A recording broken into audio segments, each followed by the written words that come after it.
Performing a system reset is a great way to fix a device, but it will erase everything.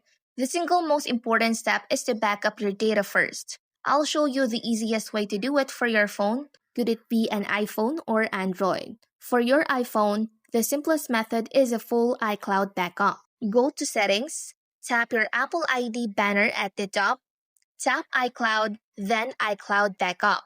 Make sure iCloud Backup is toggled on. Tap Backup Now, the backup will start. Wait for it to complete. On an Android phone, you'll use Google's built-in backup. Go to Settings, scroll down and tap on Google. Tap Backup. Make sure Backup to Google One is toggled on. Tap Backup Now. You can also check what data is included in the backup from this menu.